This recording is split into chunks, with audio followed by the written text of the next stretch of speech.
Okay, so thinking back to the beginning of the lecture, mentioned the term hemodynamics, which is one of the terms there on the title of this whole lecture. Hemodynamics refers to factors affecting blood flow.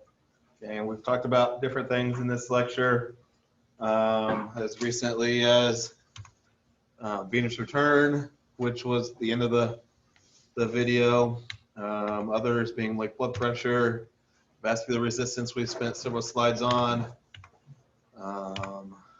resistance, capillary exchange, so on and so forth. So, ready for a new one, what we call velocity of blood flow, which just essentially is a fancy way to describe the speed at which our blood is going to flow through our vessels. And there is a relationship, like we've seen with for example, the relationship between vascular resistance and the flow of blood, we said was an inverse relationship. We see an inverse relationship between velocity and cross-sectional area. So that means if one goes up, the other one goes down, okay? They're opposite one another, and we can illustrate that here on the side with the graph, measuring velocity with the black line and cross-sectional area for the green line. Cross-sectional area, when it comes to blood vessels, refers to the amount of blood vessels, the length of the blood vessels. And since there's an inverse relationship where cross-sectional area is low, like in our bigger arteries and in our bigger veins, velocity is elevated.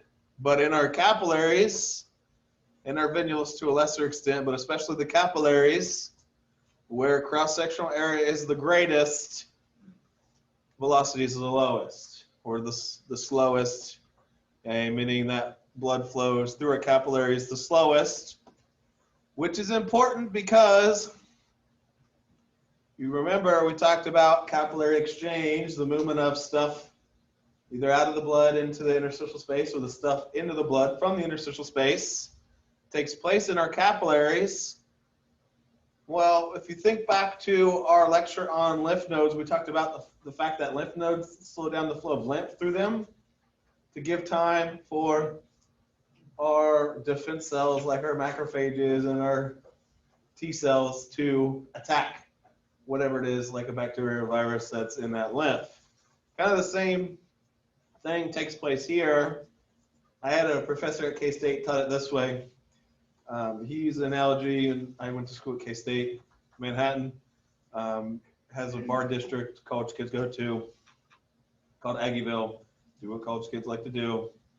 And then, naturally college kids, after drinking a bunch of beer, get hungry, get picked up so they don't drive themselves and take a ride to McDonald's to get their food. Okay, so they're driving along Bluemont Avenue, driving 30 miles an hour, pretty high rate of speed. Velocity's high. When they get to McDonald's, Taco Bell, wherever, they go through the drive-through, they have to slow down. You can't just drive 30 miles an hour through the drive-through because you're not going to be able to pay in exchange your money for your food.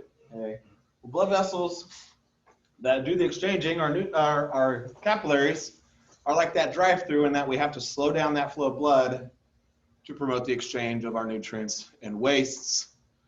And then once you drive through that drive-through, you get your food, you pay your money, you hop back on the street, you drive fast again on your way home so you can go home and eat it. Blood picks back up in speed as it returns back to our heart.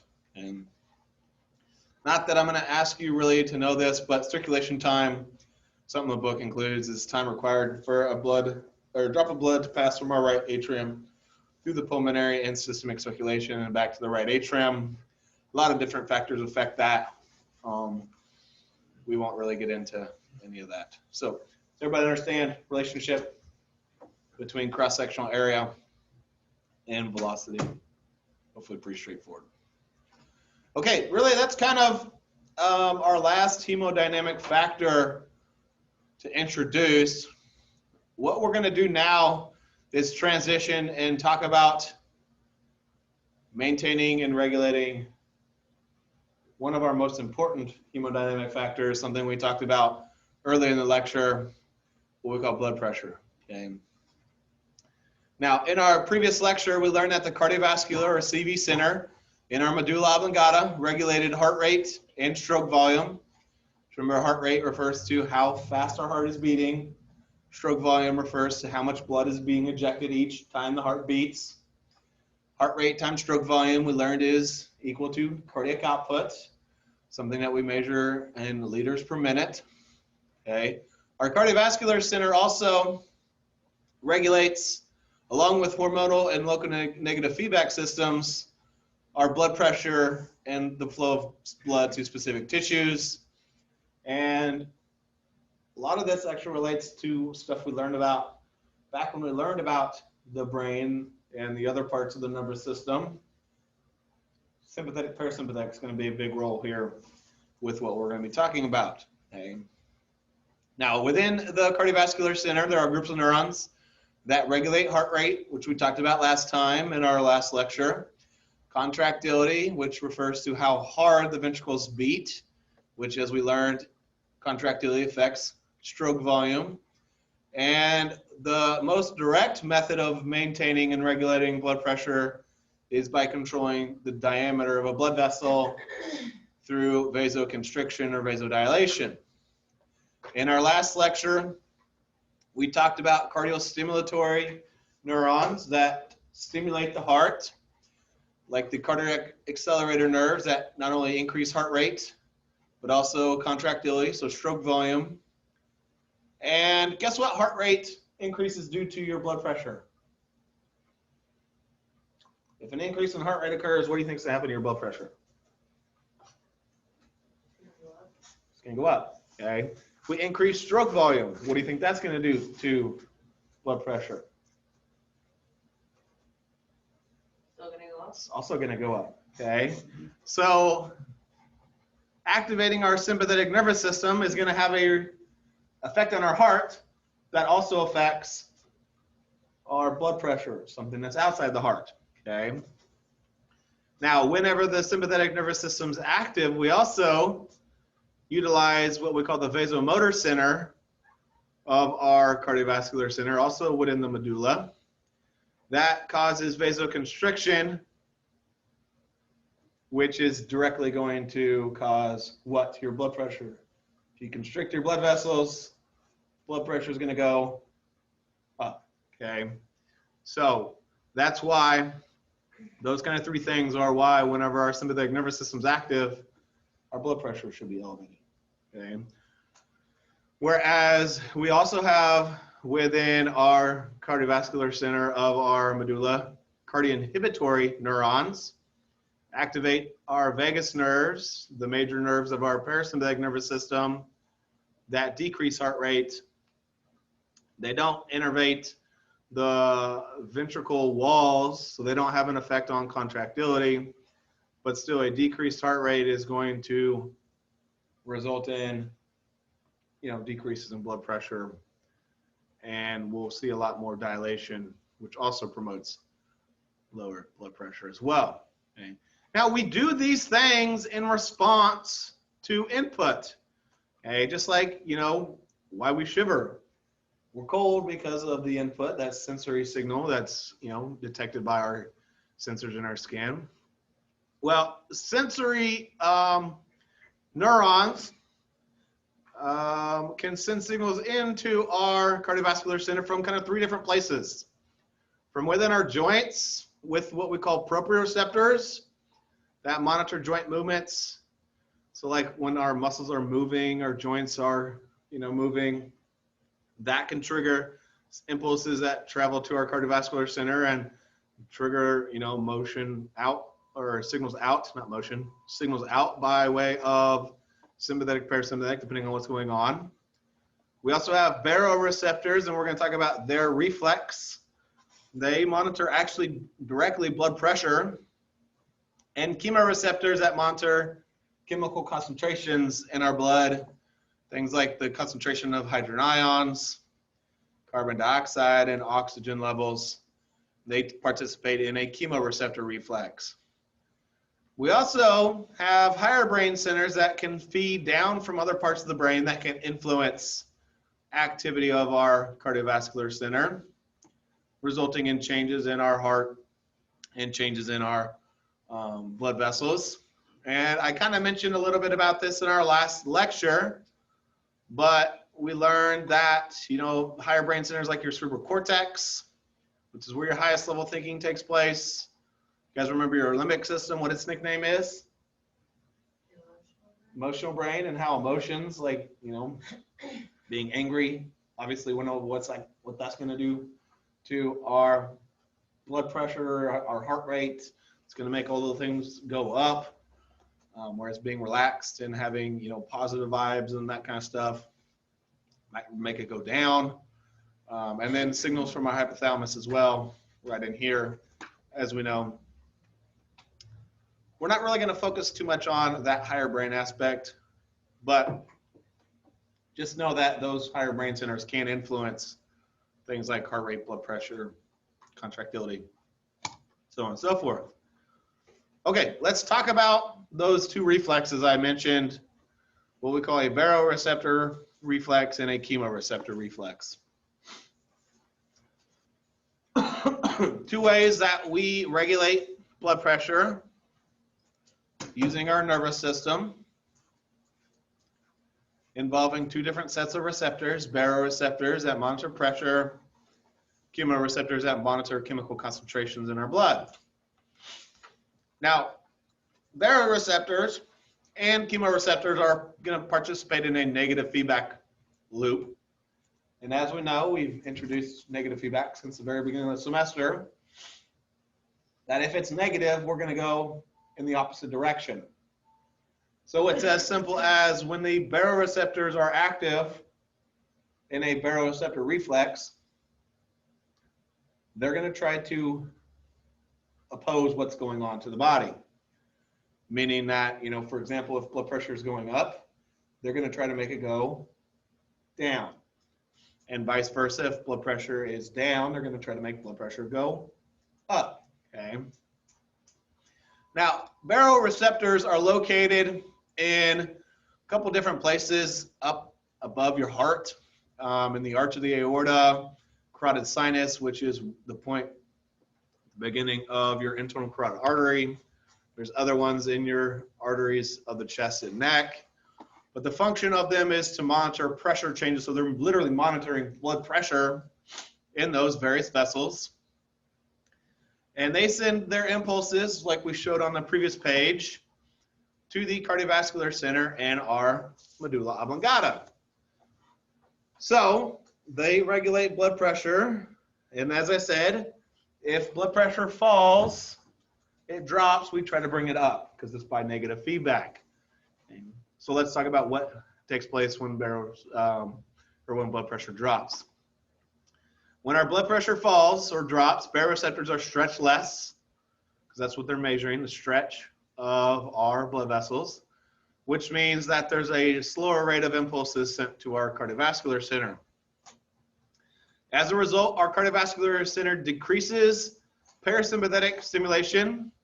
So we decrease our rest and digest, and we increase our fight or flight sympathetic stimulation. And if you think back, we know what our sympathetic nervous system does to us, because I hammered you guys with it earlier in the semester. When that fight or flight response is active, what happens to your heart? It beats faster and it beats harder, right? Okay. So an increase in heart rate occurs. We increase contractility, that's going to increase stroke volume. Okay. Both of those increase blood pressure. On top of that, we just vasoconstrict our arterioles. So we cut off blood flow or decrease the blood flow, and that increases blood pressure. So it went down, we responded by making it go up. Essentially, we do the opposite when blood pressure is high. When it increases, those receptors are stretched more. We send a faster rate of impulses to our cardiovascular center, or CV center, which this time increases parasympathetic stimulation and decreases sympathetic. So we decrease fight or flight, we increase rest and digest. This stimulates a decrease in heart rate. Ultimately, that decreases cardiac output. Any decrease in cardiac output decreases blood pressure. We also vasodilate, like I said on the previous page. That lowers SVR, systemic vascular resistance. Both decrease cardiac output and systemic vascular resistance, lower blood pressure. That's what this feedback loop here on this next page is showing you. Decreased blood pressure, whatever the stimulus is, it doesn't matter. That's our first, part of the feedback loop, monitored and monitored by our baroreceptors in our upper chest, which results in increased or less signals going to our cardiovascular center, which means we increase sympathetic and decrease, sorry, I told you wrong. This is this one, not the second one. So when blood pressure falls, we decrease parasympathetic, increase sympathetic. Anytime with the sympathetic active, we also release epinephrine and norepinephrine from the adrenal medulla. Those are going to do the things that we just talked about: increase your heart rate, increase your stroke volume, which increases cardiac output. Any increase in cardiac output increases blood pressure, and causing constriction of blood vessels also increases blood pressure because of what it does to our systemic vascular resistance. Since it's negative feedback, we go up in response to the down, returning us back to normal. This illustration and this illustration are essentially showing you the same thing. This one's just kind of more physiologically showing you who's all involved. The input coming into our brain, cardiovascular center responds with that signal by sending out signals. Either if it's, we want to decrease blood pressure, we're going to send signals out by way of the vagus nerves to slow down heart rate. If we're trying to bring it up, we're going to accelerate the heart rate. We're going to cause constriction of our blood vessels. So this one's kind of not specifically showing you whether we're trying to increase blood pressure or we're trying to decrease it.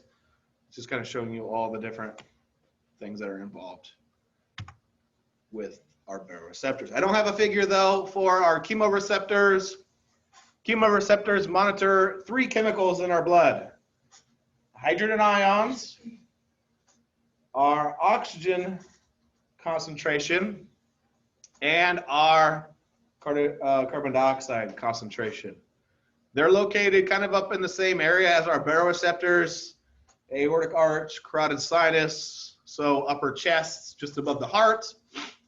And the 3 conditions that they are monitoring are listed as hypoxia, which we learned just a few weeks ago means low oxygen levels; hypercapnia, which is a fancy word to describe high CO2 levels; and acidosis, which is, as we know, high hydrogen ion concentration of our blood. Okay. So our chemoreceptors are basically, and I can kind of say this really loosely, tasting our blood for these 3 things. And I say that because they're not literally tasting it, but you can kind of think of it that way. And if we experience any of those 3 things, which actually they come typically all together at the same time, they send signals to our cardiovascular center to increase sympathetic stimulation to our arterioles and veins, producing vasoconstriction and ultimately an increase in blood pressure. Now, here's something that's really cool. If I ask you to hold your breath, don't breathe in, don't breathe out, you're going to stimulate these 3 conditions to occur. Because if you're not breathing in oxygen, you're going to become hypoxic. You're not breathing off the CO2, but you're still producing it, you're going to become hypercapnic. High CO2 levels, low O2 levels. We haven't talked about it much, but we're getting ready to in our next lecture. I've mentioned it before, but CO2 and water, when they combine, they form an acid, and acids are always associated with hydrogen ions. So by holding your breath, you stimulate these 3 things to occur, and thus you're going to trigger this reflex. And if you do this, you can measure your blood pressure and it's going to go up. Now, the nice thing about this These three things are also what regulate our breathing rate. And so we'll be talking about hypoxia, hypercapnia, acidosis, and a chemoreceptor reflex, and how we regulate how fast and how often we breathe. That'll be in our next lecture when we move on into the respiratory system, which is Unit 6, not the unit that we're on. So that's the ways that we use those receptors to regulate blood pressure. But there's also hormones that can regulate blood pressure and blood flow by altering several different things. Cardiac output. Remember, cardiac output is a factor of heart rate times stroke volume. By changing systemic vascular resistance, and a lot of these work this way by changing your total blood volume. Okay. Remember, total blood volume refers to the amount of blood that we have. And what's the easiest way that you can affect your blood volume? What is over half of your blood? Water, right at half or so. So by controlling how much water you keep in your body, or I could say it like this, by controlling how much water you pee out, you adjust your blood volume. I'll ask you this, what do you think an increase in blood volume is going to do to blood pressure? Any increase in blood volume, any increase in the amount of blood you have, the more blood you have, the more pressure. A lot of these hormones promote increases in blood volume, which thus increases blood pressure. The first hormone I'm going to talk about, and actually it's not a hormone, I'll first talk about renin. It's an enzyme released by our kidneys when our blood volume falls or when blood flow to our kidneys decreases. Another chemical, angiotensin converting enzyme, ACE, triggers the formation, I'm not really going to say that, but it's to activate the actual hormone angiotensin 2, which is part of a very complex series of events called an renin-angiotensin-aldosterone system or mechanism. That, as it states right there, angiotensin 2 raises blood pressure because it vasoconstricts our blood vessels, but it also triggers the release of aldosterone. Now, aldosterone is a hormone that we did talk about in our endocrine lecture, so this is not the first time we've mentioned this. We nicknamed aldosterone the salt-retaining hormone because it makes us return more salt to the blood. In other words, it makes us pee out less salt. Now, if you retain salt, guess what else you're going to retain? Water. So you end up reabsorbing, which means you return sodium and water to your blood. Guess what that does to blood volume? It increases it. And as I just said, any increase in blood volume increases your blood pressure. So this entire crazy system elevates blood pressure. Okay.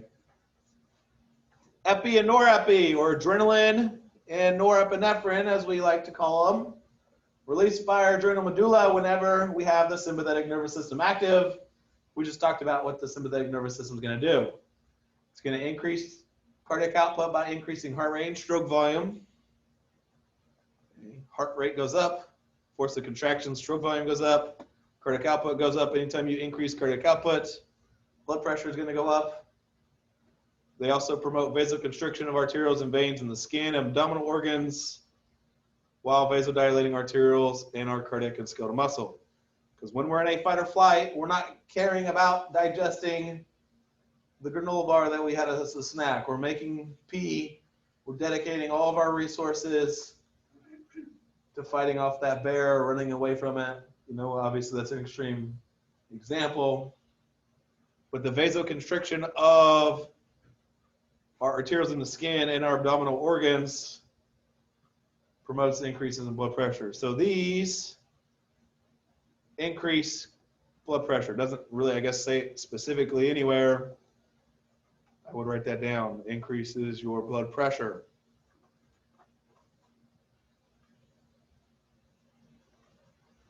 ADH, antidiuretic hormone, is the hormone that K-State students secrete after night in Aggieville. Since I talked about that earlier, I'll use that as an example again.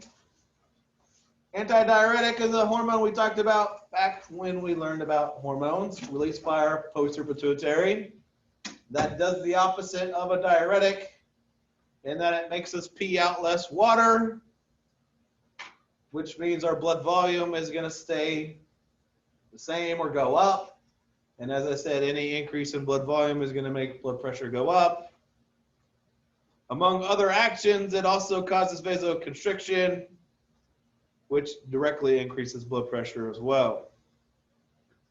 Another term for antidiuretic hormone is vasopressin, because it produces a vasopressor reflex, fancy way to describe increased vasoconstriction, which thus increases blood pressure. You might have heard of pressors before if you've ever watched movies, or vasopressors. That's just a fancy word for drugs that cause increases in blood pressure. So people get put on pressors when they suffer from really low blood pressure, when they're in danger of really low blood pressure. So far we've covered all these three first big bullets. All of them promote increases in blood pressure. The only one that decreases blood pressure is this last one, atrial natriuretic peptide. Called that because it's actually released by the atria of the heart in response to increased filling pressure. Essentially, what it's measuring is total blood volume, and it is monitoring and is stimulated, I should say, when there's kind of too much blood, essentially. And we said if you increase blood volume, blood pressure goes up. Guess what happens if you decrease blood volume? It goes down. And this hormone essentially does the exact opposite of this one. This one makes you pee more water and salt out, reducing blood volume, which is what lowers your blood pressure. Now, I talked all about those hormones. Here's just kind of telling you the same hormones. What is their specific result as far as blood pressure goes off on the right? And then, telling you which hormones promote the different means in which they do to get the effect on blood pressure. Here, I stole this from a different textbook, but it shows ways to increase blood pressure. Talked about basically all of them at various points in the lecture. If you just reversed it and said blood pressure decreases, essentially all of these would just reverse. Stroke volume decrease, heart rate decrease, those are going to decrease blood pressure, so on and so forth. So it's just kind of a summarization figure. There's another way to regulate your blood pressure, and we call this autoregulation.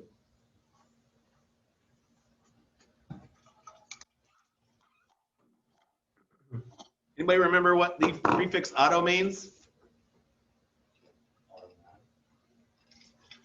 Good guess, but it's not correct. Self is what auto means. So this is a way to self-regulate blood pressure. You might be asking yourself why.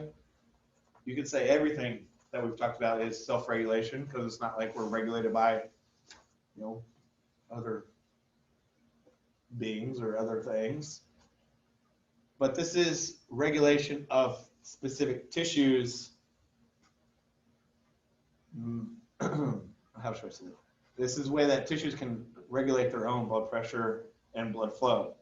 More so the blood flow through them and through their capillary beds, okay? By changing vasomotion, either vasoconstriction or vasodilation.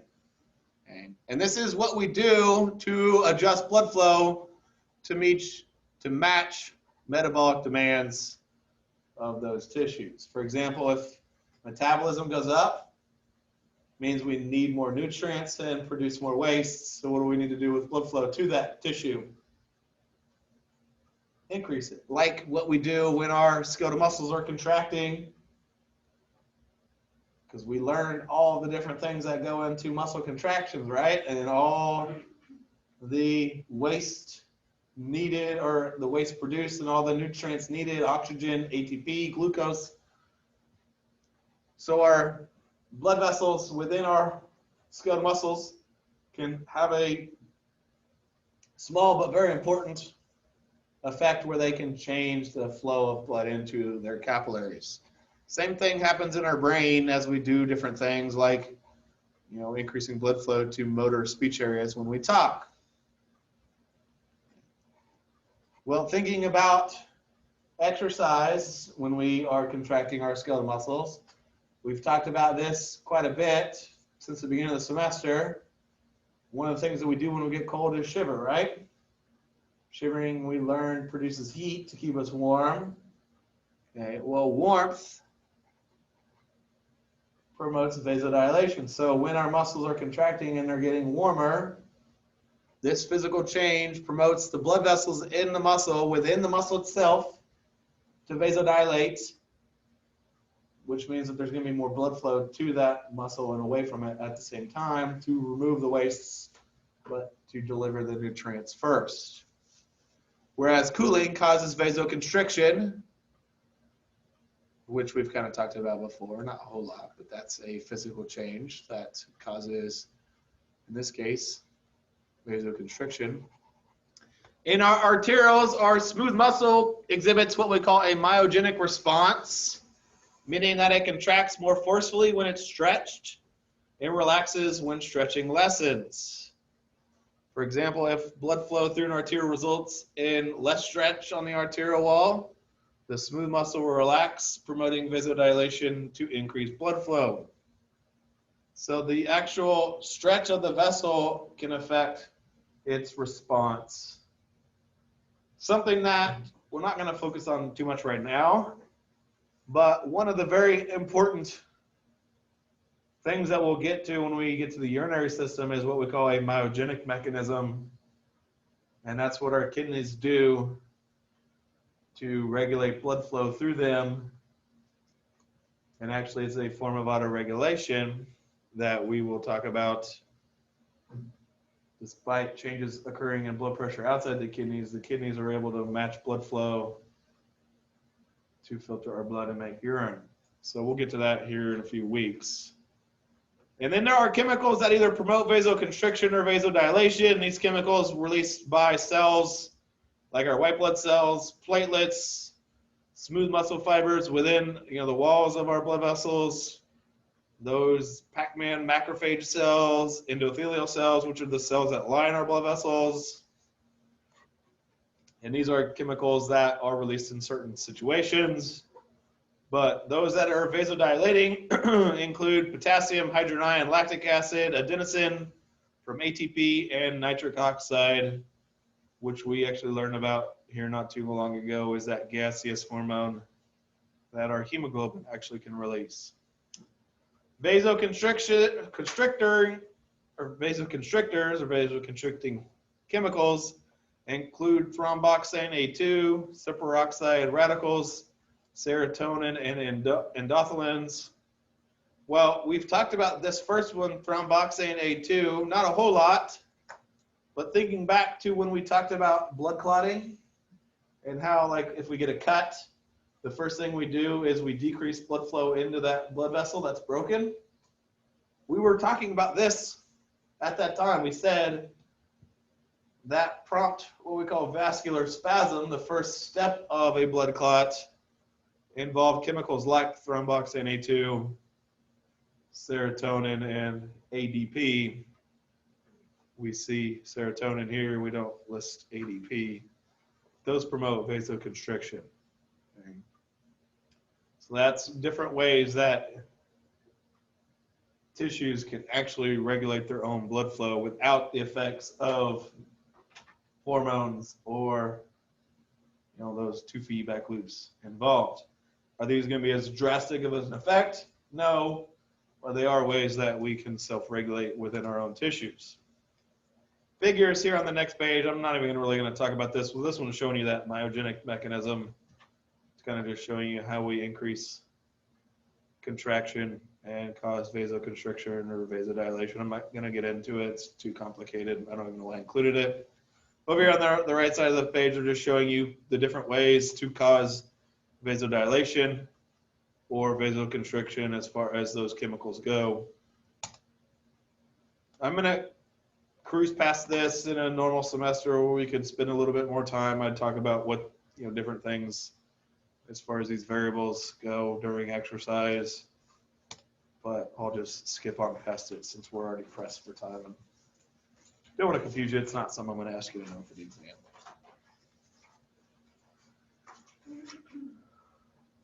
So that will bring us to this last little bit of information here for the next couple slides. We'll talk about things that we get done every time we go to the doctor. A lot of times by a nurse, and I know some of you guys want to be nurses. Some of you might be doing this already as a CNA as part of that initial physical test, getting those vital signs, heart rate, blood pressure, kind of the two staples of any medical exam, and ways to check circulation. So reading through the alternate expansion and recoil of our elastic arteries after each systole or contraction of our left ventricle creates a traveling pressure wave called a pulse. Our pulse is strongest in our arteries closest to the heart, becomes weaker as the wave moves farther from the heart. And a pulse is taken because it usually is and normally is the same as our heart rate, around 70 to 80 BPMs. What's BPM stand for? Beats per minute. And that is why we use it to typically measure heart rate. When you take your pulse, you can take it in many different places. Two most commonly done are, in your common carotid in your neck and in your radial artery in your wrist, but you can find them in other places. When you take your pulse on someone else, what do they tell you not to do? Not to use your thumb. Anybody ever heard that before? Because your thumb actually has a pulse in it, and if you're checking to see if someone's heart is still beating, like if they're unconscious, you wouldn't want to use your thumb because you might be feeling your own pulse. Pretty rare, I would think, that would actually take place. They always say to use your index and your big finger to do it. In our previous lecture, we learned that bradycardia is a fancy way to describe slow resting heart or pulse rate. Not that that's a bad thing, because it is something that results of being aerobically trained, so being in good physical fitness. Runners and distance cyclists and that kind of stuff typically have or heart rates, like the 50s. They're able to do that because their blood being pumped is in greater quantity, so they can pump more blood and less often and still end up with the same amount per minute at rest. Tachycardia is the opposite. It's a rapid resting heart or pulse rate, which can occur for a variety of reasons that I won't really get into. Here on the next page, table 21.3 just shows off some of those commonly used places to find a pulse. Not something I'm going to ask you to know. Oops, I did not mean to go backwards. There we go.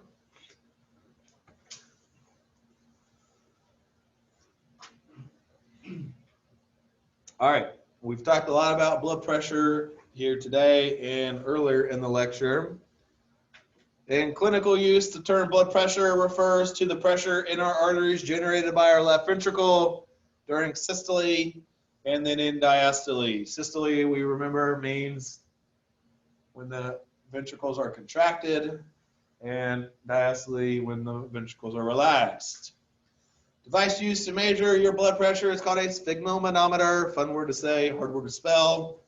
Consists of a rubber cuff connected to a rubber bulb used to inflate the cuff, usually wrapped around your brachial artery, and will compress and shut off blood flow to that specific artery. And those of you who are in anatomy, we learned that your brachial artery here this morning is in your upper arm. We all know, and we've all experienced this going to the doctor. Anybody know why you choose the brachial artery? I'll talk about it here in 1 second. When that artery has been completely occluded, the tester then releases the valve to deflate and at the same time has a stethoscope in their ears, and the drum of that stethoscope is placed on their brachial artery right there in that antecubital space so that they can listen for the moment when blood first passes through the artery, producing the first what we call crock cough sound, and that represents the systolic blood pressure, the force of pressure on the arterial walls just after ventricular contraction. That would be the bigger number, and then as the cuff continues to deflate, sound eventually becomes too faint to hear. The very last sound represents the diastolic blood pressure, the lower number, which is the force of blood remaining in the arteries when the ventricles are relaxed. And then as we learned, you can take those two numbers, average them out, and get what we call mean arterial pressure. The sounds that you're listening to, as I said, are called crock cough sounds, probably discovered by some famous guy named Krukov a long time ago. Like I said, typically these tests are done by nurses. Anymore, you can, they make blood pressure cuffs that you can hook up to your phones and measure them at home, and they're pretty dang accurate. You can go to Walmart and they're all done automatically for you. But going back to my question on checking blood pressure in the brachial artery, it is all due, or one, it's convenience because it's an easy place to do it, but kind of more importantly, checking it in your brachial artery is giving you a good idea of what the pressure in your, basically what the pressure is your heart is undergoing as it's pumping the blood out of the heart. Because, and I've talked about this before, the effect of gravity affects the flow of blood inside of us. The effect of gravity affects blood pressure. You take your blood pressure with your arm elevated above your head, guess what that's going to do to your blood pressure? It's going to make it go down. Whereas if you drop your arm below, put it between your legs, or if you were to take blood pressure in your feet, it's going to be higher. And the same principle applies to water. And the reason you probably never have wondered why, but now I'm going to tell you anyway, why water towers have water in those big towers so high off the ground. To promote water pressure. If you just had a pool of water that, everybody drew off of, there wouldn't be much force of that water to push into your house and out your faucets. If you live on top of a hill, you're going to have less water pressure than if you live on the bottom of a hill.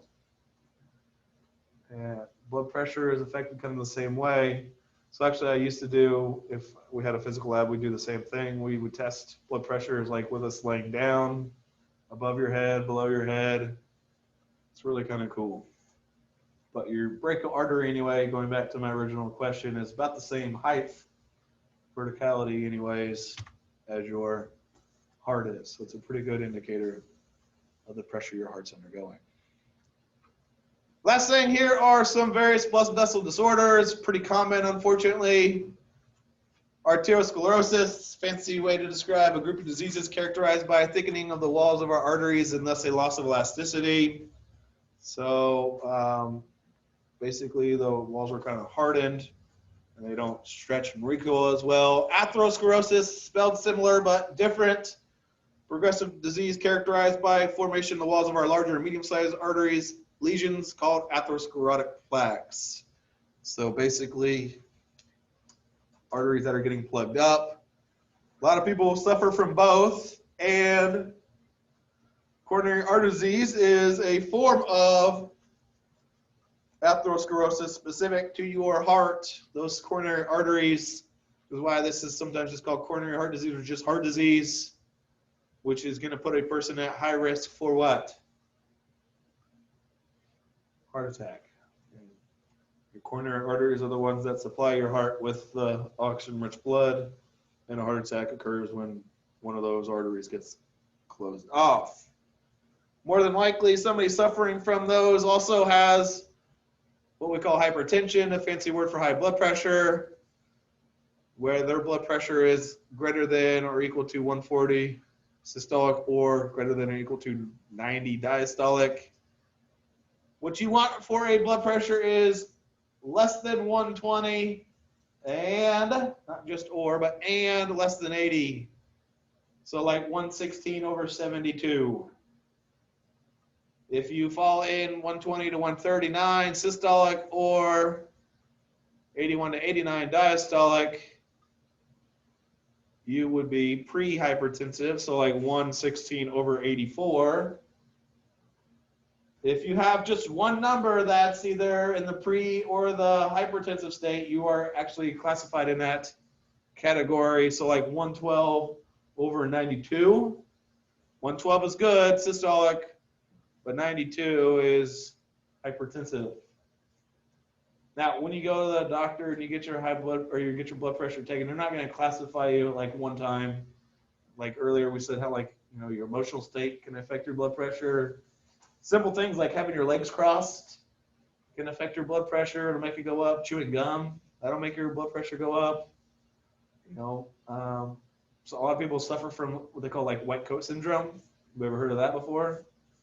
Like just being in a doctor's office, seeing a doctor with a white coat, you get a little more apprehensive. Anxiety goes up, blood pressure goes up. There's an emotional response affecting a visceral response. So, typically they make you measure it out a couple times, and a lot of times they make you do it on your own. So that, it's not just one time your blood pressure's up. So. But high blood pressure, they say, is the silent killer because it is kind of a silent killer.